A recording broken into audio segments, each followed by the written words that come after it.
Summer வந்தாச்சு. What's your plan for this holiday? எங்க கிட்ட விட்டுருங்க, நாங்க பாத்துக்கிறோம். GT Holidays. GT Holidays, South India's #1 travel brand. ஆதனையர்களுக்கு அன்பு வணக்கம். இன்று நம்மோடு பத்திரிகையாளர் திருமிகு விமலேஸ்வரன் அவர்கள் உள்ளார். வணக்கம் விமல் சார். வணக்கம். நல்லா இருக்கீங்களா? நல்லா இருக்கும்.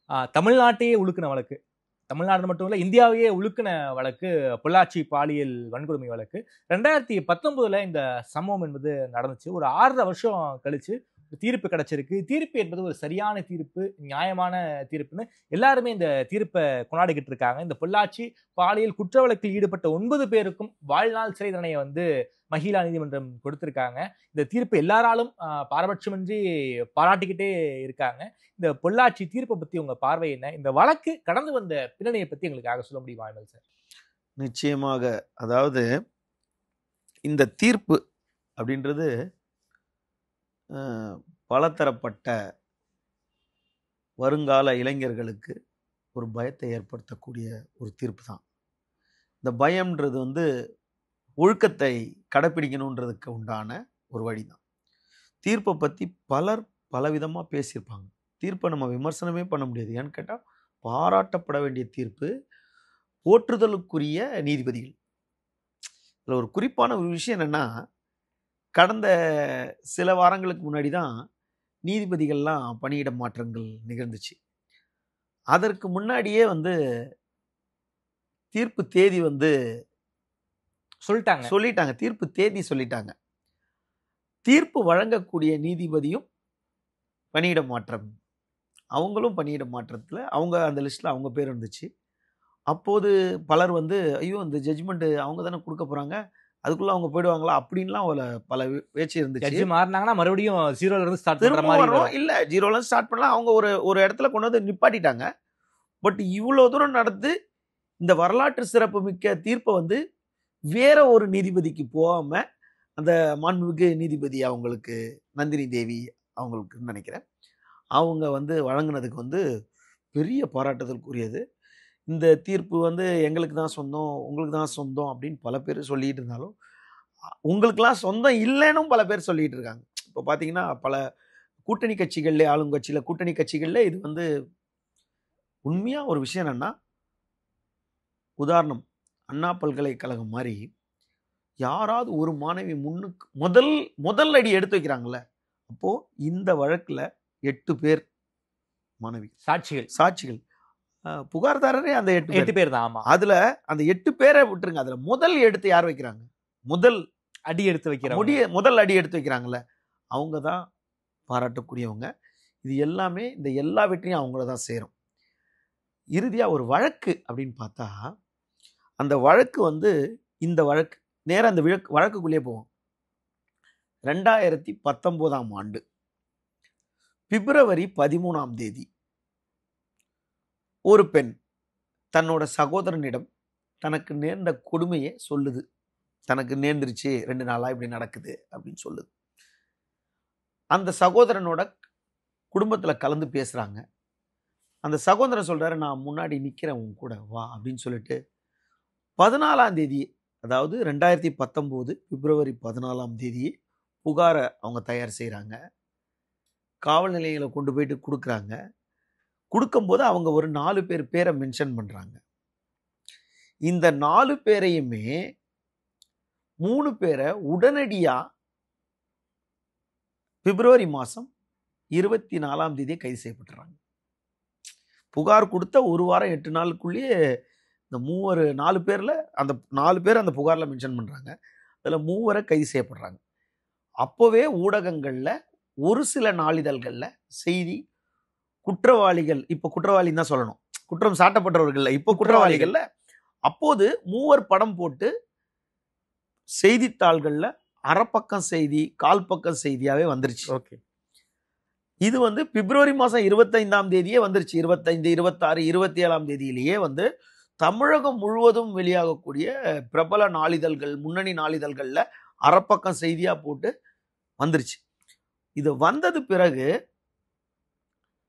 மேற்கொண்டு இதை துரிதப்படுத்துங்க, விசாரணையை செய்யுங்க அப்படின்னு சொல்லிட்டு அவங்க கிட்டேருந்து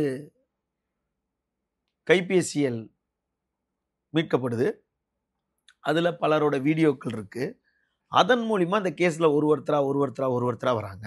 இதற்கு அடுத்த கட்டமா மார்ச் மாதம் 2019 மார்ச் மாதம் முதல் வாரம் 2வது வாரங்கள்ல வார இதழ்கள்ல இதை வந்து ஒரு கவர் ஸ்டோரியா வருது. கவர் ஸ்டோரியா வந்ததுக்கு அப்புறம் அப்போது இருந்த எதிர்க்கட்சிகள், தன்னாளர் அமைப்புகள், பெண்கள் அமைப்புகள், இவங்க எல்லாம் தொடர்ந்து போராட்டத்தை முன்னெடுக்கிறாங்க. போராட்டத்தை முன்னெடுக்கும் போது இப்போ இந்த 3 குற்றவாளி, 4 பேர்ல ஒருத்தன் தலைமறைவா இருக்கான், 3 குற்றவாளி.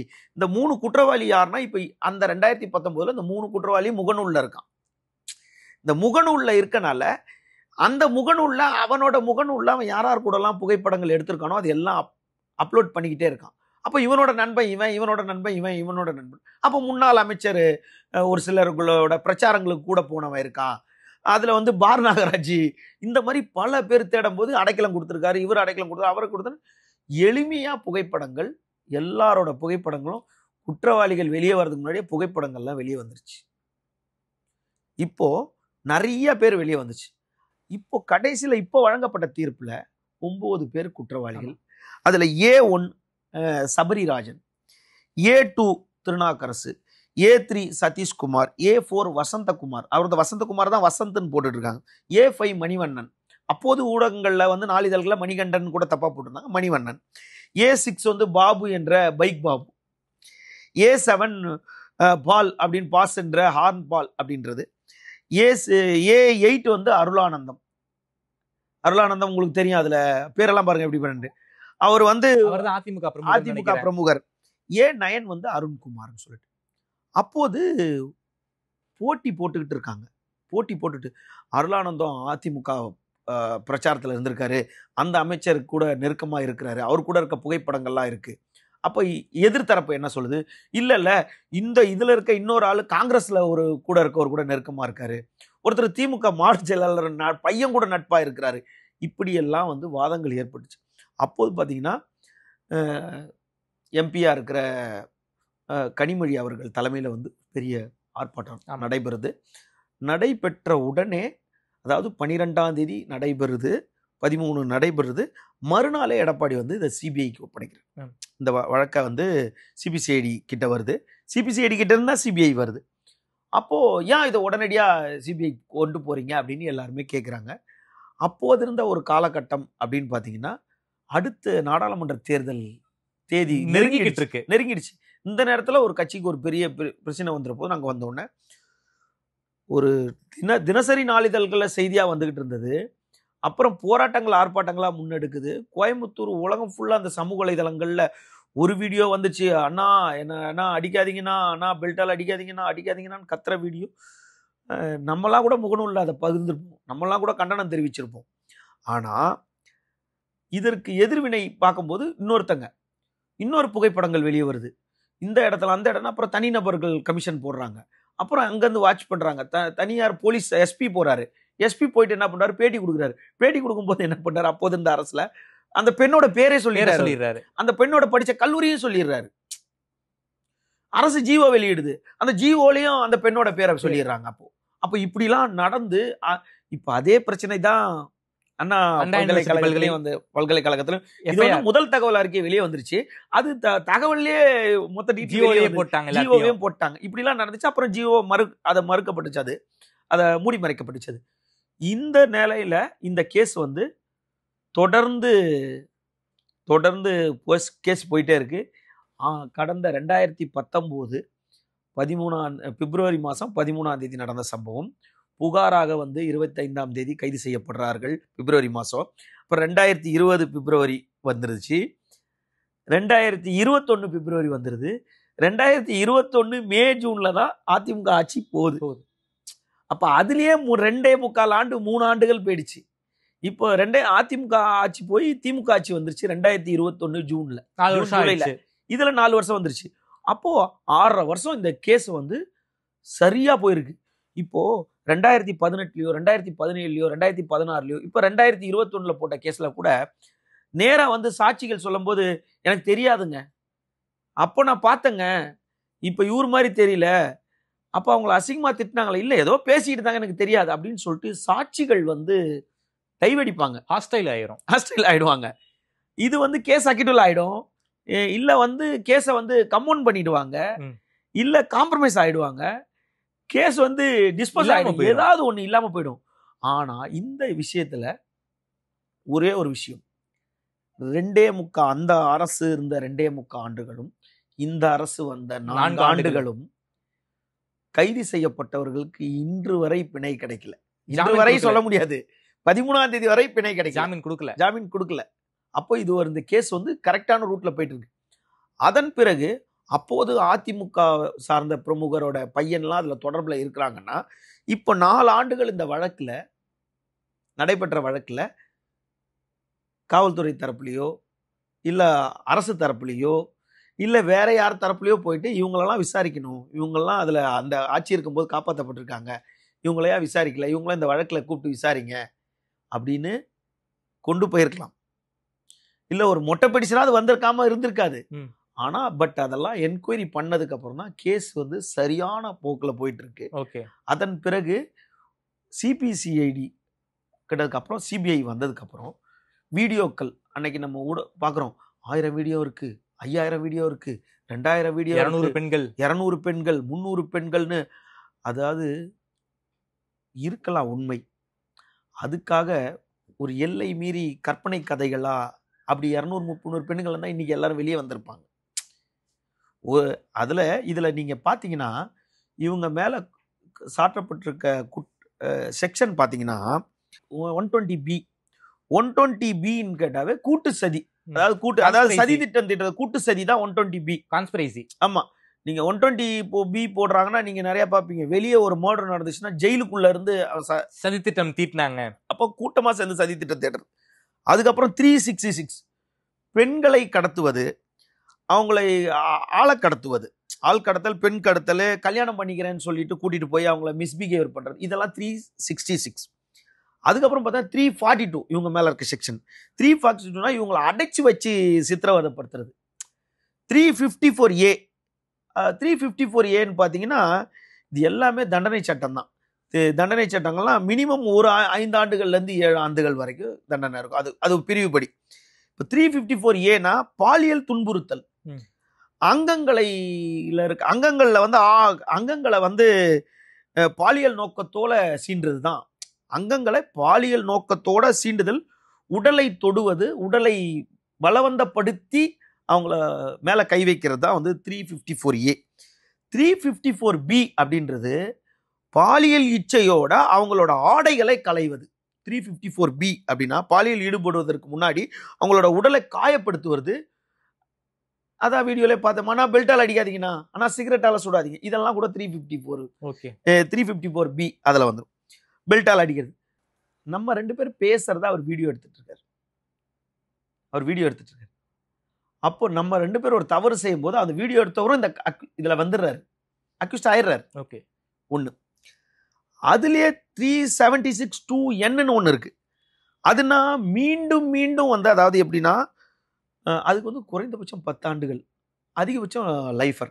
லைஃபர்னா என்ன, அந்த காலத்துல லைஃபர்னா ஆயுள் தண்டனை 14 வருஷம் 15 வருஷம் இதெல்லாம் பண்றானுங்க. அதுக்கப்புறம் நல்லொழுக்கம் பண்றானுங்க, காந்தி பிறந்தநாள், அண்ணா பிறந்தநாள், அவங்க பிறந்தநாள் வெளியே வந்துடுறாங்க, மேல்முறையீடு போறாங்க, அங்க போறாங்க, கருணை மனு போறாங்கன்றதுக்காக தான் ஆயுள் தண்டனை. இப்ப என்னன்னா எஞ்சி உள்ள ஆயுள் முழுவதும், எஞ்சி உள்ள ஆயுள் முழுவதும்ன்றதுதான் ஆயுள் தண்டனை. அதாவது உன் உடல்ல இருந்து உயிர் பிரிஞ்சதுன்னா உன்னோட உடல் மட்டும்தான் வெளியே வரும். உடல்ல இருந்து உயிர் பிரிஞ்ச உடனே, ஏன்னு கேட்டா பல வழக்கறிஞருக்கு இதை பத்தி பேசியிருப்பாங்க.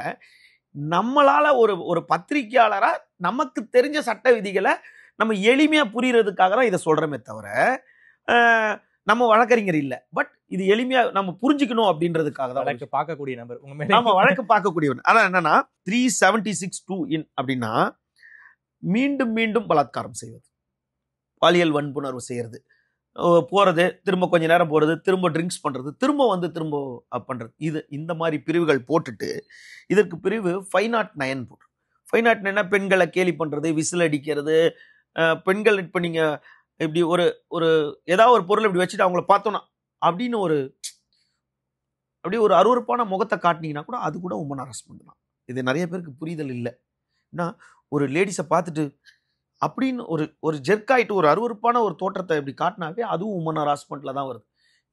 அதுக்கப்புறம் அவர் மேல போட்டிருக்கிறது 66, 67 இந்த மாதிரி ஆன்லைன்ல போட்டது, சோசியல் மீடியால போட்டது இப்படிலாம் போட்டுட்டு அதற்கப்புறம் கடைசியா வந்து 66 உமன் ஹராஸ்மெண்ட் 4 போட்டிருக்காங்க. அது TNPW ஆக்ட் அதுல வந்துருது.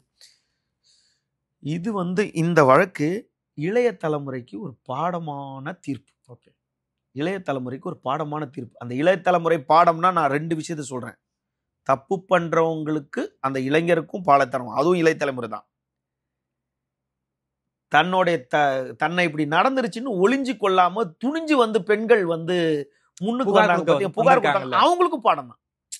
கம்ப்ளைண்ட் பார்ட்டிக்கும் பாடம், அக்யூஸ்டுக்கும் பாடம் தான், இளைய தலைமுறைக்கு பாடம். 8 பேரை வந்து யாருக்குமே இன்னைக்கு வரைக்கும் புது சமூகத்துக்கு தெரியாது. அந்த அளவுக்கு ரொம்ப ரொம்ப ரகசியமா இந்த வச்சிருக்காங்க போலீஸ். ஆனா எல்லாரும் சொல்றாங்க அந்த ஆட்சி வந்துச்சு, இந்த ஆட்சி வந்துருச்சு, நம்ம அதுக்குள்ள போவே வேண்டாம், தீர்ப்புக்குள்ளேயே நம்ம போவே இல்லை. ஆனா ஒரே ஒரு விஷயம், தீர்ப்பு வந்த உடனே நம்ம எல்லாம் பேசுறோம். சர்ச்சை நடந்த உடனே ஊடகங்கள்ல சமூக வலைதளத்துல போனவன, இன்னைக்கு சமூக வலைதளத்தை எந்த விதம் இல்லையா கீழே போய் அந்த கமெண்ட்டை பார்த்தவனும் திட்டுறது, மாலை போட்டு அவனுக்கு பிறந்தநாள் வாழ்த்து போட்டிருப்போம், கீழே வந்து ஆழ்ந்த இரங்கல்னு போட்டுருவான். ஏன்டா அதை படிக்க கூட அவனுக்கு டைம் கிடையாது. மாலை போட்டிருந்தாவே அவன் ஆழ்ந்த இரங்கல் தான் அவனுக்கு. ஏன்டா படிக்க கூட அவனுக்கு நேரம் இல்லாதனால பர்த்டேடா அப்படி, ஓ சாரியா, சாரி பர்த்டே, ஹாப்பி பர்த்டே அப்படின்ற அன்னைக்கு அப்படி ஒரு சூழல்ல இருக்கும்போது, அன்னைக்கு சர்ச்சை ஏற்பட்ட போது பேசப்பட்ட விஷயம் இன்னைக்கு தீர்ப்பு வழங்கும் போது பேசாம, இதுக்கு நடுவில் இந்த கேஸ் என்ன நடந்துகிட்டு இருக்குன்னு நம்மளா பார்த்தோமா? யாரா பார்த்தாங்களா? பார்க்கல. ஆனால் இதுல கூர்ந்து கவனிக்கப்பட வேண்டிய விஷயம், சிபிஐ வந்து ரொம்ப தரவா இந்த வழக்கை நடத்தியிருக்காங்க அப்படிதான் சொல்லணும். என்னன்னா 76 விதமான குற்றச்சாட்டுகள், 76 விதமான குற்றச்சாட்டுகள் இருக்கு. 76 விதமான குற்றச்சாட்டுகள்னா கையை பிடிச்சி இழுக்கிறது, உங்கள்கிட்ட பணம் வாங்குறது, உன்னை காரில் கொண்டு போய் அடைக்கிறது, அங்கேருந்து ஒருத்தனை கூட்டு போய் உள்ளே போயிட்டு உன் ட்ரெஸ்ஸை, அதெல்லாம் இந்த மாதிரி குற்றச்சாட்டுகள் 76 விதமான குற்றச்சாட்டுகள். அரசு தரப்பில் 205 ஆவணங்களை ஆவணங்கள், டாக்குமெண்ட்ஸ், பென்ட்ரைவாக இருக்கலாம், ஹார்ட் டிஸ்காக இருக்கலாம், லேப்டாப்பாக இருக்கலாம், காராக இருக்கலாம். பட் அந்த காரோட ஓனர் யார்? RC book. ஒரு கார் இருக்கு, இந்த காரில் தான் கூட்டு போகிறாங்க, இந்த கார் யார் பேரில் இருக்கு அது உறுதிப்படுத்துகிற ஆவணங்கள். இந்த கார் வந்து இன்னார் பேரில் தான் இருக்கு, அந்த மாதிரி ஆவணங்கள். இந்த இடத்துக்கு கூட்டு போகிறாங்க, இந்த இடத்துக்கு கூட்டு போனதுக்கு எவிடன்ஸ் தடம் இருக்கா? அந்த அக்யூஸ்டுங்களோட கால் தடத்தை வரைக்கும் எடுத்து வச்சிருக்காங்க. அக்யூஸ்டோட கால் தடத்தை வரைக்கும் எடுத்து வச்சிருக்காங்க. 205 விதமான ஆவணங்கள், 12 வித குற்றம் சாட்டப்பட்டவர்களிடம் இருந்தது 12 விதமான ஆவணங்களை வாங்கியிருக்காங்க. 11 குற்றம் சாட்டப்பட்டவர்கள்ட்ட இருந்து இப்ப நீங்க நல்லா கவனிக்கணும், என்னன்னா அரசு தரப்புல 205 ஆவணங்களை சமர்ப்பிக்கப்பட்டிருக்கு. அரசு தரப்புல சிபிஐக்கு 76 விதமான குற்றச்சாட்டுகள் இருக்கு. குற்றம் சாட்டப்பட்டவர்கள்கிட்ட இருந்து 12 விதமான ஆவணங்களை வாங்கியிருக்காங்க. இதெல்லாம் இல்லாம அரசு வந்து தாமாக, நீதிமன்றம் தானாக முன் வந்து சுமோட்டாவா 11 ஆவணங்களை எடுத்திருக்கு. ஓகே, 11 ஆவணங்களை அவங்களே எடுத்திருக்காங்க. இதை மார்க் பண்ணுங்க, இதை மார்க் பண்ணுங்க, இந்த டாக்குமெண்ட் மார்க் பண்ணுங்க, அந்த டாக்குமெண்ட் மார்க் பண்ணுங்க. இவ்வளோத்தையும் எடுத்து இந்த 8 பேர், இந்த 8 பேர் கூட எத்தனை பேர் இருக்காங்க? அப்போ ஒருத்தர் சொல்லுவாரு 1500 வீடியோ, 2000 வீடியோ தமிழகத்திலே நாங்க தான் முதல் கொண்டு வந்தோம், இதை வெளியதான் கொண்டு வந்தோம். நீங்க எல்லாம் கொண்டு வரதுக்கு முன்னாடி அங்க இருக்க ஊடகங்கள், நாளிதழ்கள் வந்துருச்சு. நீங்க இதை ஸ்டோரி ஆக்குனீங்க, அது ஆல்ரெடி செய்தி ஆயிடுச்சு, செய்தியானது கதையாச்சு. ஓகேங்களா? ஆனா நீங்க பண்ணதும் உங்க கடமை, நீங்களும் பாராட்டக்கூடியவங்க தான். உங்களுக்கு முன்னாடியே வந்துச்சு, இதுல யாரும் மார்த்தடிக்க முடியாது, நாங்க தான் அப்படின்னு யாரும் மார்த்தடிக்க முடியாது. எல்லாருக்குமே இந்த விஷயங்கள் அன்னைக்கு வலுவா வந்து கொண்டிருந்துச்சு. அந்த அரசு காலத்துல என்ன ஆச்சுன்னு கேட்டா, ஊடகங்களை, அந்த அரசு இல்லை எந்த அரசு வந்தாலும் பத்திரிகையாளருக்கு எதிரான அரசு தான் வச்சுங்க, உண்மை எழுத முடியாதுன்னு வச்சுங்க. அப்போ ஒரு சில ஊடகங்கள் அதை தொடர்ந்து வலியுறுத்திக்கிட்டே வந்தாங்க. என்ஜிஓக்கள், கட்சிகள், சிறு அமைப்புகள் ஆர்ப்பாட்டத்தை முன்ன எடுத்த உடனே இந்த வழக்கு சரியான திசையில போயிட்டு இருந்துச்சு. அப்போ சிபிஐ வந்து இந்த போன்ல இருந்து, இந்த ஹார்ட் டிஸ்க்ல இருந்து அழிக்கப்பட்டுருச்சு, பல வீடியோக்கள் அழிக்கப்பட்டுச்சு, டெலீட் பண்ணிட்டாங்க. அந்த வீடியோவை திரும்ப ரீஸ்டோர் பண்றாங்க, ரெக்கவரி பண்றாங்க. அதனால ஐடி ஆக்ட் போட்டுருக்காங்க. ஐடி ஆக்ட், ஆமா, அதை ரெக்கவரி பண்றாங்க. ஏன்டா அவன் சமூக வலைதளத்துல காட்டி மிரட்டுறேன்னு சொல்லிட்டு போன்ல வச்சுட்டு மிரட்டுறாங்க, அதுவும் மிரட்டல் தானே. அப்போ அதை பார்க்குறாங்க. அதை பார்த்துட்டு அந்த பெண்களை ரொம்ப ரகசியமாக சிபிஐ போயிட்டு பேசுகிறாங்க. நீங்கள் புகார் தரீங்களா? இல்லை சார், கல்யாணம் ஆயிடுச்சு, இதெல்லாம் முன்னாடி வீட்டுக்கு தெரிஞ்ச அம்மா அப்பா உயிர், அம்மா அப்பா ஆன்ஜியோ பண்ணியிருப்பாங்க, ஹாஸ்பிட்டலில் இருப்பாங்க, அக்கா ஒரு பொண்ணு இருக்கும், தங்கச்சி ஒரு பொண்ணு இருக்கும், குடும்பத்துக்கே ஒன்று. நீங்கள் வீட்டில் சொன்னால் நான் செத்தே போயிடுவேன் சார், நானே எங்கள் வீட்டுக்கு தெரியாமல் வச்சுருக்கேன் சார். இப்படி பல விஷயங்கள் இருக்கலாம். இப்போ சரி சாட்சி சொல்கிறீங்களா? வரேன். 48 சாட்சியங்கள். நான் முதல்ல சொன்ன மாதிரி இவர் தானே உங்களை திட்டினாருன்னு சொல்லி கம்ப்ளைண்ட் கொடுத்தவன், இல்லை அவர் ஏதோ பேசியிருந்தாரு, நான் தூரத்துலேருந்து பார்த்தேன், திட்டினாரான்னு தெரியல, நானே மேலேருந்து கீழே விட்டேன் அப்படின்னு சொல்கிறவனுக்கு மத்தியில் இந்த 6.25 ஆண்டுகளும் 48 பேரும் சாட்சியம் பெறலாம வாக்குமூலம் கொடுத்து பிறல் சாட்சியா மாறல. பிறல் சாட்சியா 6 வருஷத்துல. அதான் ஒரே ஒரு விஷயம், பிறல் சாட்சினா என்னன்னா, அந்த விட்னஸ் அவங்க வந்து மாத்தி பேசல. இதுதான் ஒண்ணு. உண்மையா அப்படியே உண்மை எத்தனை முறை சொன்னாலும் உண்மை தானுங்க. பொய் தான் மாத்தி பேசணும். உண்மை எத்தனை முறை சொன்னாலும் உண்மை தானே. இப்போ ஒரு யூடியூப் வீடியோ நேர்காணல் இல்லை, அரை மணி நேரத்தில் எடுத்து டக்குன்னு பப்ளிஷ் பண்றதுக்கு எவ்வளோ பேர் பாதிக்கப்பட்டிருக்காங்க. அது ஒருத்தர் இதுல நீதிமன்றம் வந்து ரொம்ப கவனமா, இதுல நிரபராதி யாரும் மாட்டிக்க கூடாது, குற்றவாளி தப்பிக்க இதுல இது வந்து ஒரு வரலாற்று சிறப்பு மிக்க தீர்ப்பு. இந்த தீர்ப்புக்கு 6 ஆண்டு நிறைய பேர் சொல்றாங்க காலதாமதமான.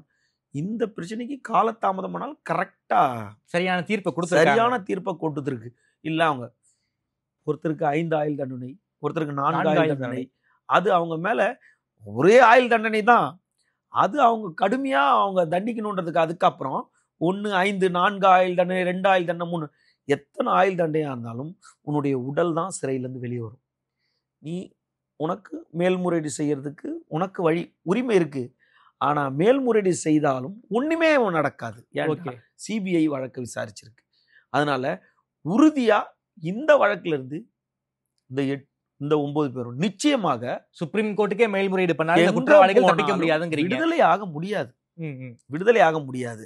இதுல இவங்க நம்ம அந்த சம்பவங்களுக்குள்ள போனா தொடர்ந்து ஒரு 5-6 ஆண்டுகளாவே இதை தான் இவங்க பண்ணிட்டு இருந்திருக்காங்க. இப்போ 2019க்கு முன்னாடியில இருந்து ஒரு 6-7 ஆண்டுகளா இவங்க இதை தான் பண்ணிக்கிட்டு இருந்திருக்காங்க. அதுல எல்லாருமே பணக்கார வீட்டு பசங்கன்னு சொல்ல முடியாது, எல்லாரும் ஏழைங்கன்னு சொல்ல முடியாது. அதுல மிடில் கிளாஸ் பசங்களும் எவ்வளவுதான் பணக்கார வீட்டு பசங்களா இருந்தால் டெய்லி அப்பா 1 லட்ச ரூபா கொடுத்துருவாரு செலவு பண்ணிட்டு வான்ட்டு. உலகத்துல எந்த அப்பாவும் கொடுக்க மாட்டாங்க டெய்லி 1 லட்ச ரூபா செலவு பண்ணிட்டு வான்ட்டு. இவங்க குடிக்கிறதுக்கு, இவங்க போதைப் பொருள் பயன்படுத்துறதுக்கு, இவங்க போடை வசதிகள், இவங்களோட ஆடம்பரத்துக்கும் இவங்களோட மற்ற செலவுக்குலாம் எந்த தாய் தந்தை கொடுக்க மாட்டாங்க. அப்போ பத்தாக்குறைக்கு என்ன பண்றது, ஒரு பெண்ணை வந்து கல்யாணம் பண்ணிக்கிறேன்னு சொல்றது, லவ் பண்றது, ஒரே ஆள் லவ் பண்றது, லவ் பண்ற மாதிரி லவ் பண்ணிட்டு அவங்க கிட்ட பேசுறது. ஆனா இதுல ஒரு விஷயம் பாருங்க, இவனுங்க எல்லாருமே படிச்சிருக்காங்க. சிவில் இன்ஜினியர், கம்ப்யூட்டர் இன்ஜினியர், எல்லாருமே பட்டதாரிகள். அதுல ஒருத்தர் 2 பேரை தவிர எல்லாருமே பட்டதாரி. படிப்பு பயனற்று போச்சு. இப்போ உதாரணத்துக்கு இவங்க என்ன பண்றாங்க, கூட்டிட்டு போறாங்க, அந்த பெண்களை கூட்டிட்டு போறாங்க, லவ் பண்றேன் வாங்க கோயிலுக்கு கூட்டு போறாங்க. ஒருத்தன் என்கேஜ்மெண்ட்லாம் பண்றான். அந்த புகைப்படங்கள்லாம் நான் உங்ககிட்ட இருக்கேன் பாருங்க.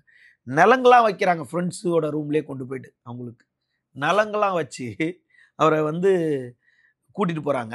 கூட்டிட்டு போய் என்ன பண்ணுவேன், சரி நான் உன்னை கல்யாணம் பண்ணிக்கிறேன், அப்ராட் போயிட்டு வரேன் அப்படின்னு சொல்லிட்டு, வா நம்ம அங்கே போகலாம், என் ஃப்ரெண்டு கெஸ்ட் ஹவுஸ் இருக்குது நாளைக்கு போகலான்னு சொல்லிட்டு அங்கே போகிறது. அங்கே இவர் கூட்டிகிட்டு போகும்போது, ஏய் வா இவ்வளோ தூரம் வந்துட்டோம்ல, ஏதாவது வா என் கூட கொஞ்சம் இரு, கொஞ்சம் கோஆப்ரேட் பண்ணுன்னு சொல்லிட்டு இவருடைய தாகத்துக்கு அவங்கள வந்து நான் கல்யாணம் பண்ணிக்கிறேன், அவனு சத்தியம் பண்ணிடுறேன், God promise, mother promise, father promise, எல்லாரும் ப்ராமிஸ் பண்ணோன்னா ஒரு பொண்ணு நான் அடாப்ட் ஆகிடும் அந்த வயசில். அது என்ன, சரி ஓகே இவன் தானே நம்மளை கட்டிக்க போகிறாது, இந்த ஒரு வாட்டி தான் பரவாயில்ல அப்படின்னும் போது இவங்களுக்குள்ள இருக்கும்போது அதை இன்னொருத்தர் வீடியோ எடுக்கிறான். அந்த இன்னொருத்தர் வீடியோ எடுத்தோன்னா கொஞ்ச நாள் பொறுத்து அந்த பொண்ணுகிட்ட பசை இருக்கா, பணம் இருக்கா, பொருளாதாரம் இருக்கான்னு கேட்டு அதுக்கிட்ட கொஞ்சம் வாங்க வேண்டியது, கொஞ்சம் வேலை செய்கிற பொண்ணாக இருந்தால் கொஞ்சம் பணம் வாங்க வேண்டியது, இல்லை வீட்டில் பணம் எடுத்துகிட்டு வான்றது, இல்லை நீ எதனா பிளாக்மெயில் பண்ணுன்றது ஒரு கட்டத்துக்கு மேலே. அப்படி பண்ணலன்னா வா இவங்க கூடலாம் இருக்குன்னு அந்த வீடியோவை பப்ளிஷ் பண்ணிடுவேன்னு சொல்லி மிரட்டுறது.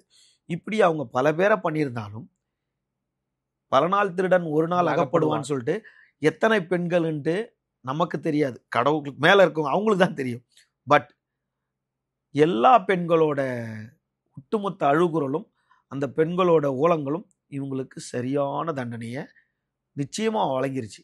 இது வந்து வரலாற்றில் ஒரு பொறிக்கப்பட வேண்டிய இன்னைக்கு இருக்க சமூகத்தில் பாலியல் இதுக்கு இந்த தீர்ப்பை மட்டும் நம்ம வாழ்த்திக்கிட்டு இருக்கோம், பெருமைப்பட்டுக்கிட்டு இருக்கோம், போற்றிக்கிட்டு இருக்கோம், எல்லாம் இருந்தாலும் இதுல இருந்து நம்ம எடுத்துக்க வேண்டியதுன்னா, இனி இது மாதிரி ஒரு வழக்கு பதிவு செய்யக்கூடாது, இது மாதிரி ஒரு புகார் வராம இருக்கிறது மட்டும்தான் எந்த அரசு வந்தாலும் நம் மக்களுக்கும் சமூகத்துக்கு நல்லது.